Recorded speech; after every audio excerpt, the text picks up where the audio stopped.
Hey guys, what's up? So for those of you who don't know me, my name is Nisha, and for those of you who have already watched my videos in the past, I'm here after almost a year shooting one of my first videos of course 2019, but other than that also I just wanted to share with you guys why I have been missing from YouTube and in general all social media platforms. And for those of you who are new to my channel, welcome. And I'm just gonna get into it straight away because this could be a long video. So if you guys like to grab some snacks or anything like that, please feel free. So the reason why I am here today after almost a year is because I wanted to share with you, why I've been MIA, of course, and why I have not gathered the strength to come and share my journey for the last year, because I've seen a lot of difficult times, really. My husband and I, last year, we were pregnant, and I would say it's been crazy. It's hard to explain and it's hard to communicate so many things that we've been through and the pain that we've been through. Just to give you a little bit of an idea, I was pregnant in 2017 of October, and at that time we were about a month pregnant and we didn't even know.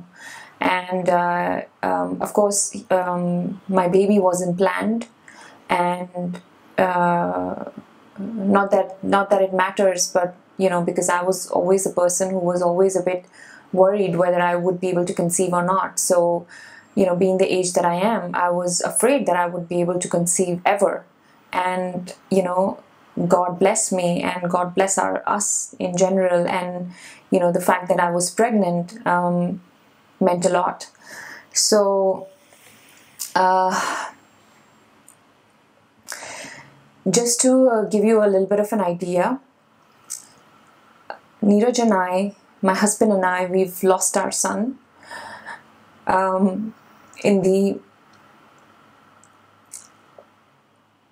I'm sorry, I just need to gather a little bit of courage. It's been difficult to really cope with it, but I will try not to cry.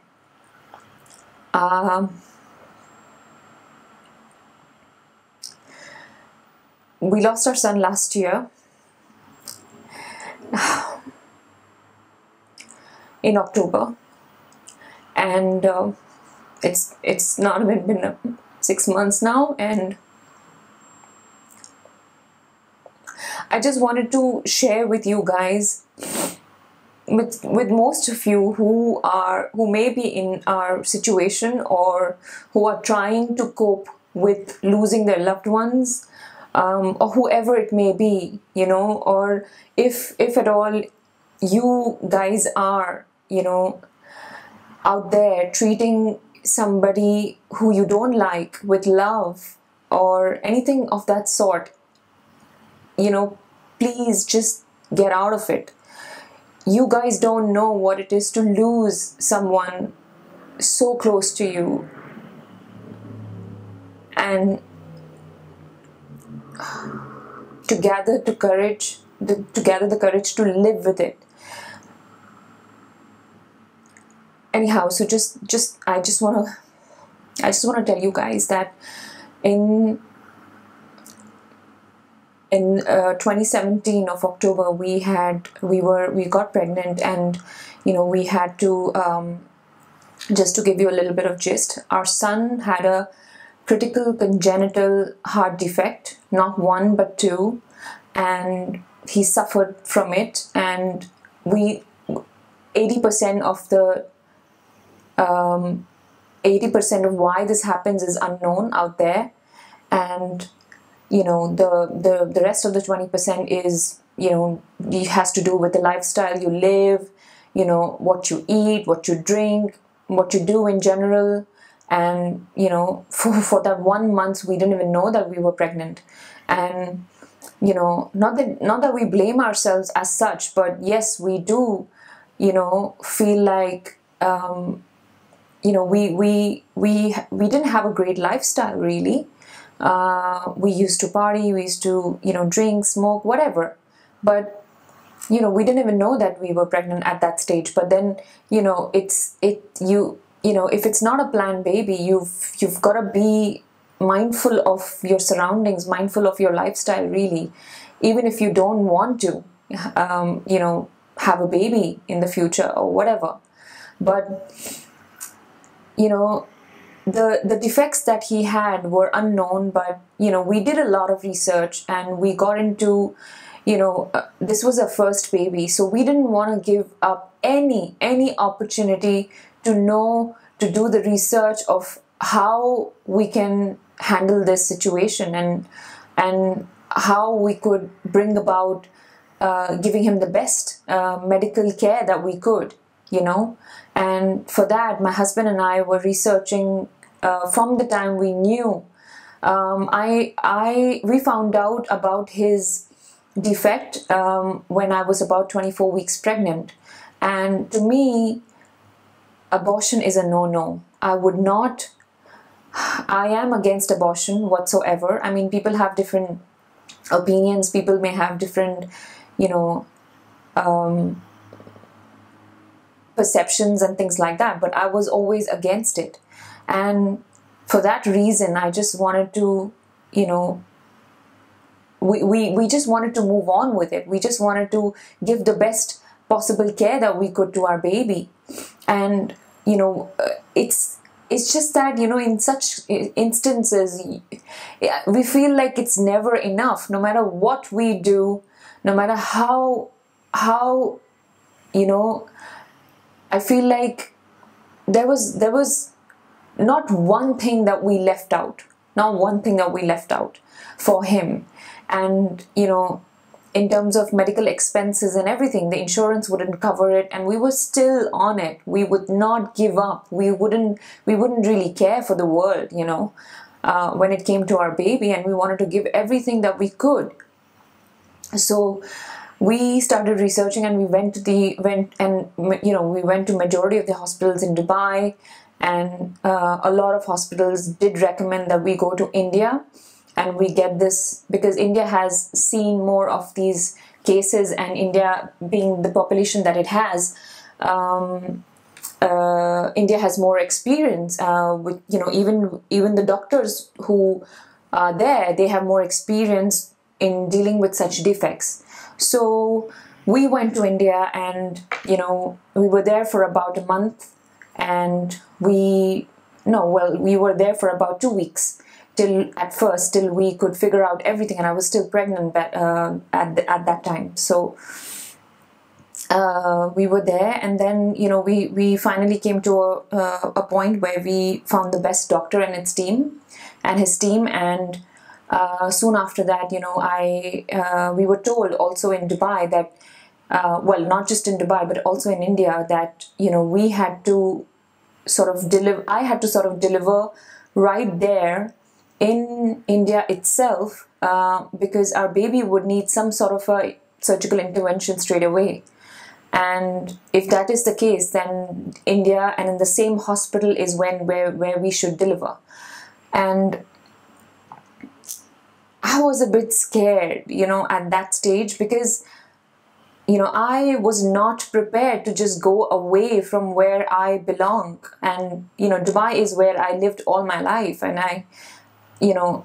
and this is my home, really. But when it comes to your loved ones, when it comes to your baby, you wouldn't even care. You would do whatever it takes. And yes, it took me a while to get over it, but I knew that I had no other way out of this. So my husband and I, we decided that by the end of 32 weeks, I need to be in India, because after that you can't really fly out when you're pregnant. And you know, I had to literally quit everything and go there. And being the situation that we were in, my husband could not obviously be there because he had to, he had his work to take care of, and he had to be here. So yes, I think majority of my pregnancy was, not majority, well, I believe the last 3 months of my pregnancy was there. And I had to be there, and I flew out, I remember, on the 12th of June 2018, and my due date was supposed to be the 2nd of August, but there was another issue where my doctors, around I think it was around the last week of June is when I started feeling that there's something wrong with me. And it's funny how intuitional you get when you're pregnant, and you just know, you just and it's my first time. I never knew I would have, it's like having sixth sense, and I felt very uneasy, and I felt like something is not right. But before that end of June time, I felt like there was nothing. Everything was fine, and my baby was fine, and happy, kicking, whatever. But when I started feeling a bit uneasy, I felt there was something about it, and I felt like, and we decided, my mother-in-law at that time was with me in India, and we finally decided that we need to go to the hospital. We had the routine checkups every now and then, but this time I was not feeling right, and I wanted to just go and make sure that everything goes well, right? So I went in there, and finally I remember I spoke with the doctor, and the doctor checked me, and we had this ultrasound again, and of course the doctor knew my history and everything, and when she checked the baby, and when she checked everything, and she basically said, I have a feeling that there's something wrong as well, and you're not wrong, So we went into some intense ultrasounds, and at that time is when she told me, and that, Nisha, I think we need to deliver straight away. I meant straight away, and I said, what do you mean? And she said, I believe we cannot wait longer than 2 days. And I'm like, I was shocked. I was like, what are you saying? I mean, I don't understand. And then she explained to me that my amniotic fluid was drying out, and hence, there would be a problem for the baby to breathe, to have his oxygen and everything. And that's the reason why we need to deliver straight away. So I had to rush, and I had to, call my husband and my mom, and I had to inform the family that it's no longer going to be August, and we need to deliver as soon as possible. Funny thing is, my baby was delivered on the 6th of July.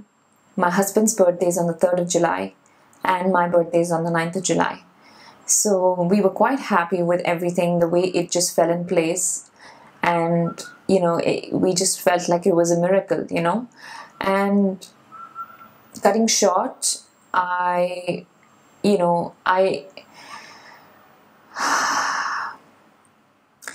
I delivered on the 6th of July, as I told you before, we knew that he would need some sort of a surgical intervention.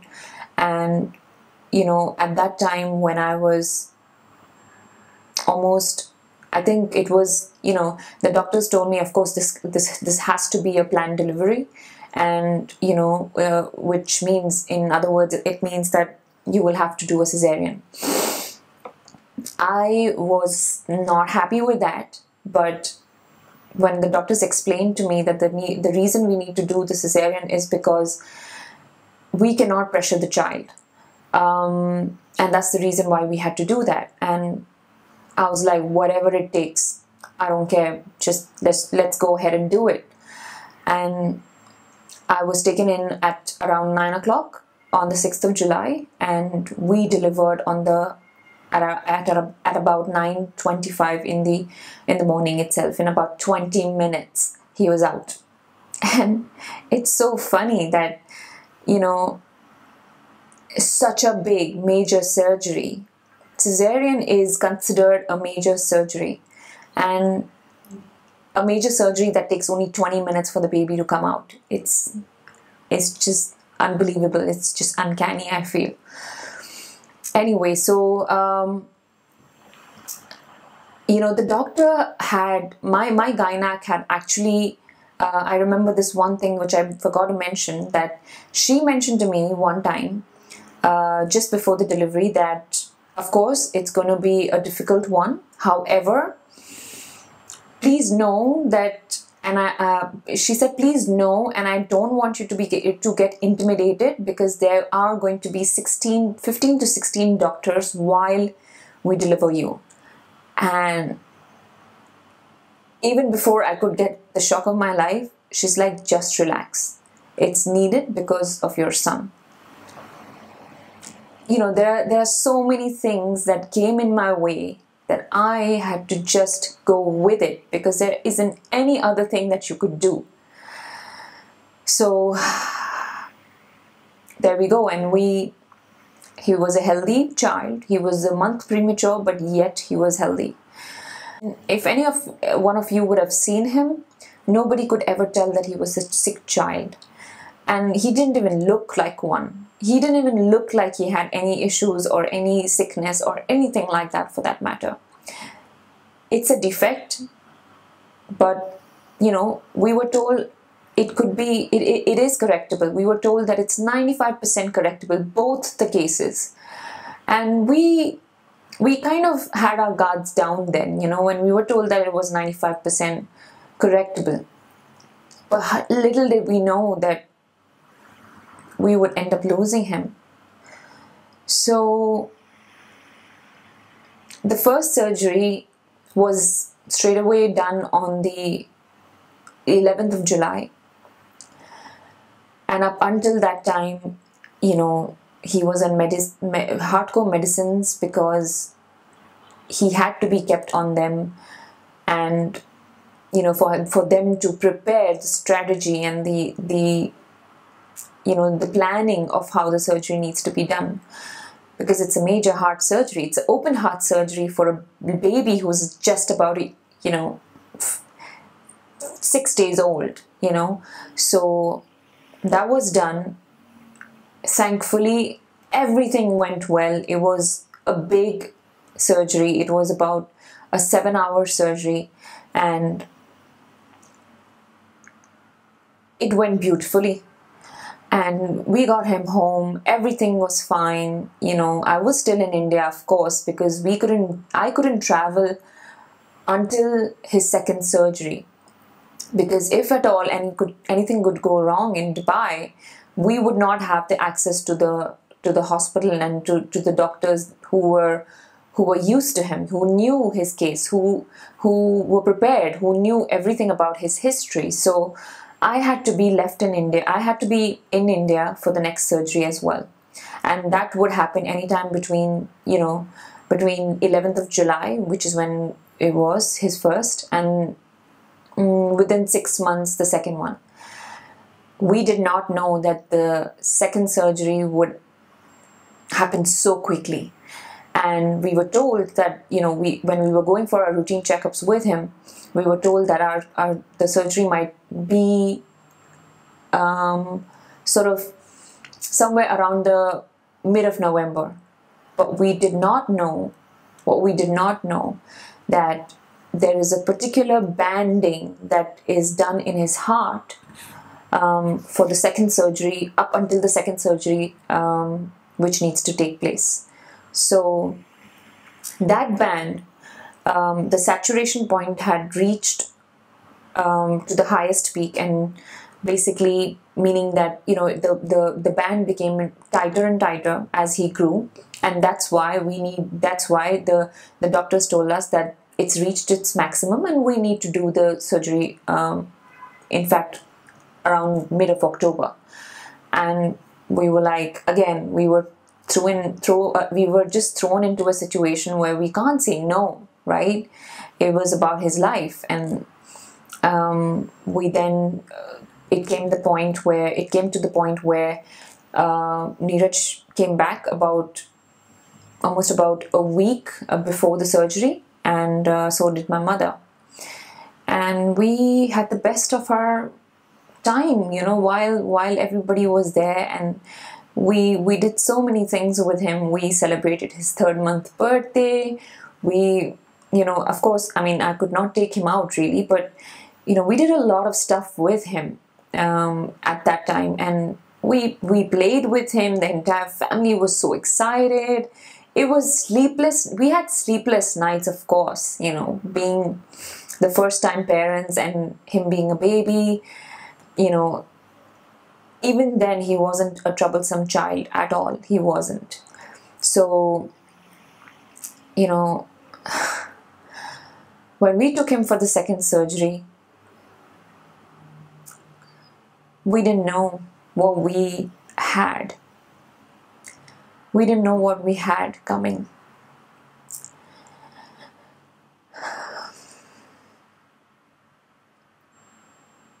Sorry, guys. I'm not going to cry. I promised myself in this video.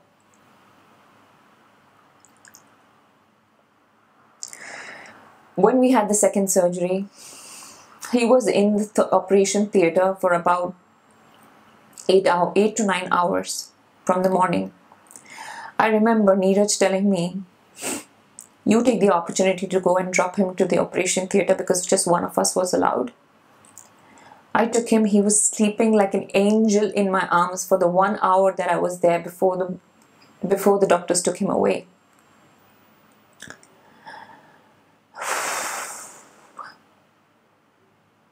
The surgery started at about 9:15, and at about 7:30 in the evening, the doctors, one of the main surgeons, he came out and he said that Samarth has had a cardiac arrest. His pressures dropped considerably just when they decided to close him up, because they felt that the operation has gone successful and they have prepared his valve to the best of their ability, and they were happy with their job. And we barely had any time, so we did tell the doctor, just go and do whatever it takes for you to finish your job. And he was then put on a life support.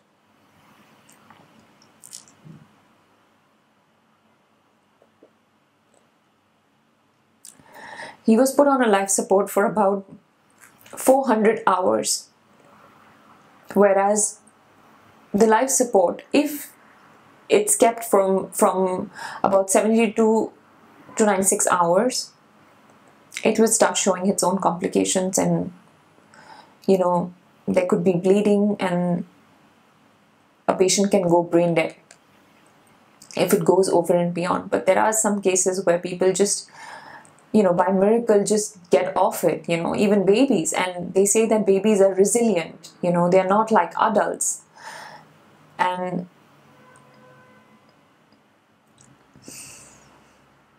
after the 400 hours, he didn't make it.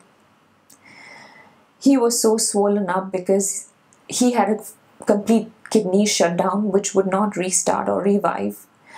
And hence, whatever his heart issues were, they were corrected, but because of the kidney failure, he never came back.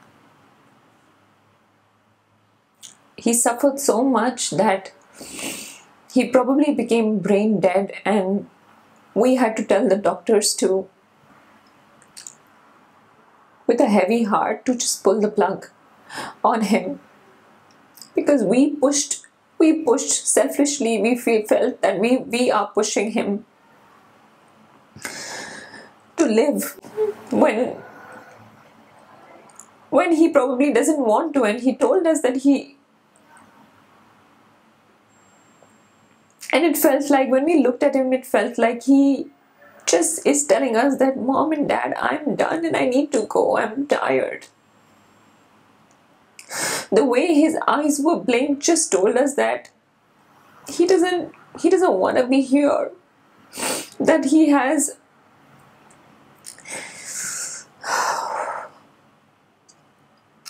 a bigger plan, and that, you know, wherever he is going, he has a lot of work to do.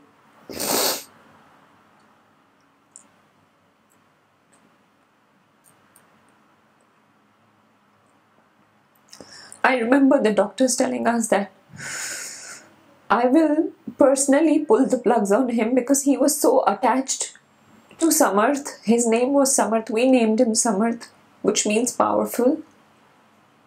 And it's also named after Lord Krishna.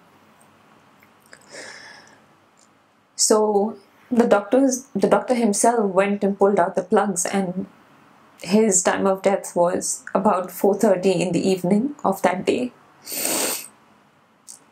And we got the rights to his body and everything around 9 o'clock or 8 o'clock in the evening, and we were on the way to the cemetery, and it was so difficult for us.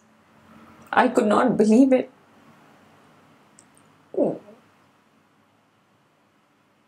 He was all wrapped up and he was given to us. And when we held him, while the cemetery formalities were getting done, it was the most painful thing ever for any parent to go through. I'm sorry, you guys. So I just want to tell you guys, please spend as much time as possible with your loved ones and with your babies, and give them the world if you have to.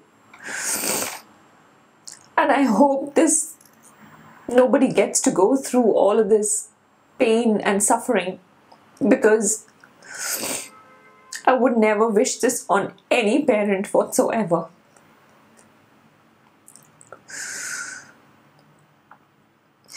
Try to spread love and light. That's all, you guys. That's all I wanted to share with you guys, and the reason why I've been missing from action, really. And I'm hoping that I will be able to come back sooner to continue what I had started, to finish what I've started.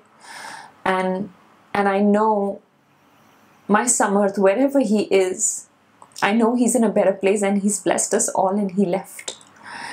And he knows his mom wants to do a lot of things.